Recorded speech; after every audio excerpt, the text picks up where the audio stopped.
TorahCafe.com.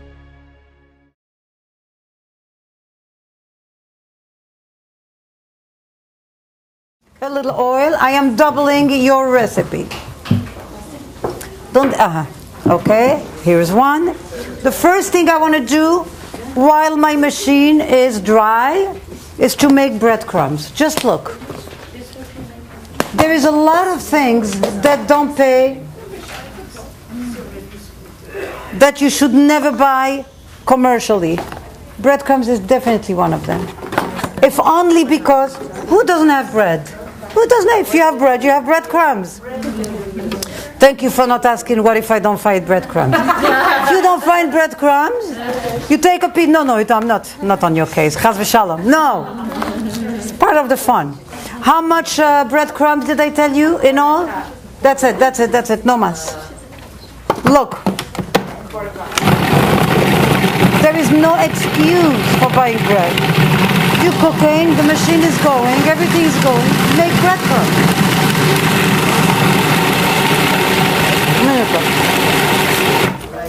Ta-da! You have breadcrumbs. How long did it take me? Nothing. Now I have breadcrumbs. Okay, we're going to saute something that is not flavored. Certainly not something with, let's say, what's it called? Caraway seeds or Kimmel seeds? None of that. 1 second. Just what not to use is what I'm telling you. Garlic. I'm doubling. So here. Onion. You see how fast? Everything will get done in no time. Mira, por favor, tapa esto. Si no tiene tapa, pone un poquito papel de aluminio.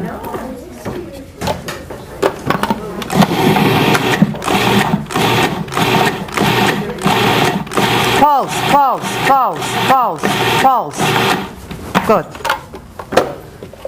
Is there a difference between putting it and leaving it on consistently? Say it again. Is there a difference in leaving it on consistently or like putting it or using it with a food processor? Is there a difference between doing it by hand or by machine? No. With the food processor, like with stopping and going and stopping. Yes, there is a very big difference. You have a control. You can see what you're doing. It's like asking, is there a difference between stopping at a red light or just going? You understand? You have to stop and see where you are. Reassess. Let's do it again, you will understand.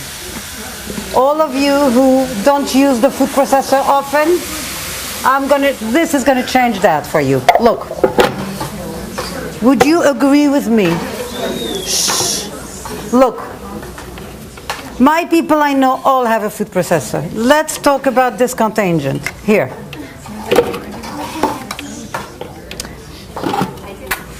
Pulsing it ensures that you know when you should stop. Should I stop? No. I still see. Almost. Done. So if you wanted to make this pareve, so no cheese. What's going to happen if I take out the cheese? I'm going to lose a layer of flavor. This is true. What else can I put in? Mushrooms, zucchini, tomatoes.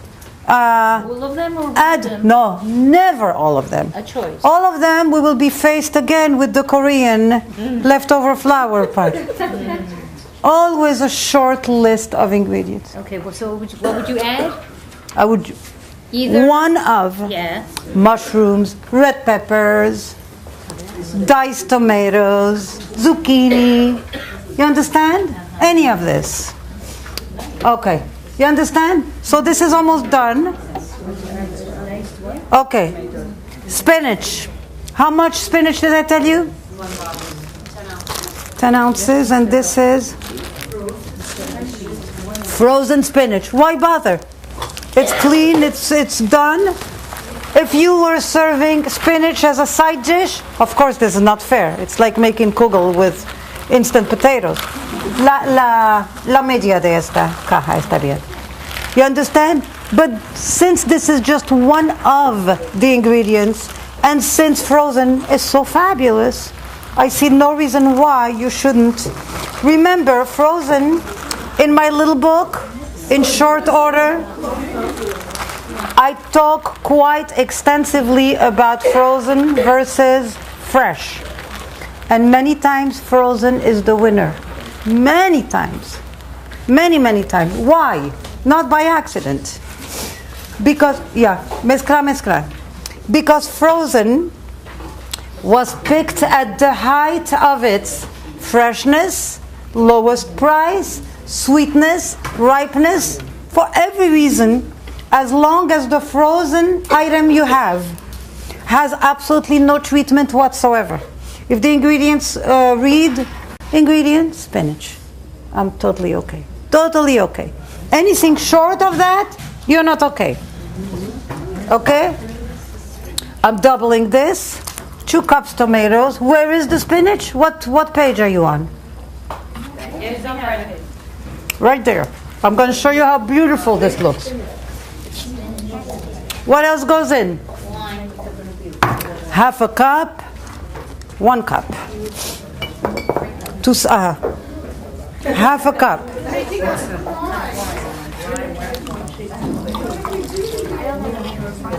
You will survive. She's so happy. She cooks with wine all the time. Try it sometime. Now we know the secret. Okay. Do I have everything? Oregano. Oregano. Maybe she needs to take a sip with it, you know? Julia Child did this. She lived to 94. She did very well. What are you putting in? Oregano. How much did I tell you? 1 tablespoon. Double for me. Beautiful. What else? Okay. Now look at this. 1 second. Parsley. Half a cup parsley leaves minced. What is minced? Now look at me. Todo mi perejil está aquí. Look at this. This is one of the things that you don't have to worry how far you go with the food process. With the food processor, because nothing will happen. It will get like a powder. Look. Don't need to pulse here. Nothing is going to happen. It doesn't get watery. Nothing. What is parsley? Isn't that fabulous? Look at this. And no water whatsoever. Pone todo aquí. There were tomatoes in there, right? I put them in. Crushed tomatoes. Crushed tomatoes. Breadcrumbs. Ground pepper. Here is ground pepper. How much? To taste. To taste. 1 teaspoon. Why would you use freshly ground, already ground pepper? Why would you crush it yourself? Okay. That in this kind of recipe is not very crucial that you grind your own. It's not like for pasta, for something like that, where it will make a huge difference. This will not make a huge difference. So if you have, you're okay. You understand? Now I'm not putting any salt in this recipe. You know why? Because I have feta cheese, which is brutally salty. And capers. And capers. Dame esto, por favor. Okay, we're going to put it in. How much breadcrumbs? Half a cup. How much feta? Okay. A cup? A cup for me. That's it. This is my whole mixture. And what about the capers? And we're going to put capers, but capers, I'm going to keep them good and parav. Who has clean hands? Capers are a little bush. If you go to the kotel, you're going to see little cracks beside all the little love notes and everything that you're going to find in the cracks of the kotel. You're going to see something growing. They are capers. They have a very cute name in Hebrew. I forgot their name. When they grow, the caper berry looks like a little green olive with a beautiful, they are 0 calories. They are so fabulous. What do you use them for? Taste, for flavor. Anything like, give me examples what you would put them in pot. Bloody Mary. Where do you This. Salad. really in salad? Fabulous. Tilapia. is an adorable little fish. Economical. Don't work hard. Here. Now, this is the perfect example of the time where you want your pan to be exactly as big as the things you're going to put in. Otherwise, the filling is going to ooze out from everywhere. You're putting in a lot. No. What I'm going to do is spray this. Bien. And this gets hard. These are tiny. What gets hard? The stuffing. Yes, it will firm up. You will see. Because of the breadcrumbs, probably, right? Yep. Everything will work out. Look at this. You can do this with chicken. Yeah. You can do this with... Wonderful. No feta. You have to use chicken breast and then right? Yes. Un poquito más, un poquito más. Yeah. Look at this. So, would you say this is not an enormous amount of work? This is okay, we can live with it. 30 minutes. You see now, by taking a pan just big enough to contain them, I have the guarantee that it's not going to come out. It doesn't have the koyach to push the walls of the pan. You understand that? It can't go anywhere. I'm not letting it. When you have leftover stuffing, I beg you don't go and taste because you've been touching raw fish. Don't be tempted. Put it away, but remember, write on it that it's fish. So, and that it's dairy, that it's not only from a kosher point of view. I have somebody in my midst that is fatally allergic to fish. So wherever you have fish, you have to write it. You wouldn't believe. All fish? Yeah. We almost lost her. Okay. Oh, out of the question. See, now I have this left.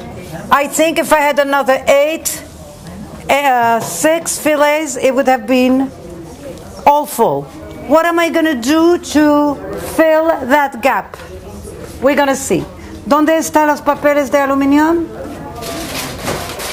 Dame esto primero.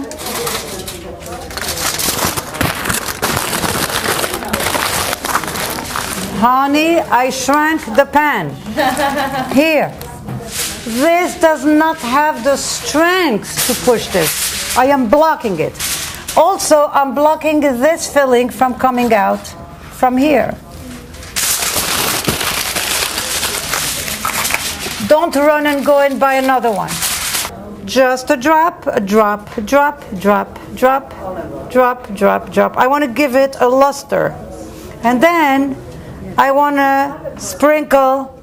Now, do you see why you shouldn't be putting leftover on top of this? Yeah. You make a bloody mess. I see it. Keep it nice and clean. Beautiful. Do you know what you can do with this? Put it in a pie crust and make a quiche. The end of it. Right?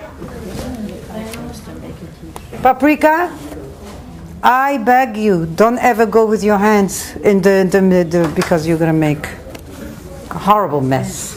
Not only from a kosher point of view, from a hygienic point of view. You can't go, look. See how nice? At very little cost of, how do I want to say it, showmanship, right? Very little cost. Paprika is meant to have flavor, or it's just for show? What? Not just for show. Just for show. Just for show. Just for show. I like the flavor stuff. But it will be good too. Okay, how long does this cook? Half an hour. Very good. I am still making my point, right? That if it's not simple, don't bother with it. And one pot. One. My food processor, my stove, my pan. That's it. That is all I am prepared to invest in the making of a recipe. In exchange for many, many less tools, I have one deal with myself to use only the best ingredients. And naturally, I'm going to get fabulous results.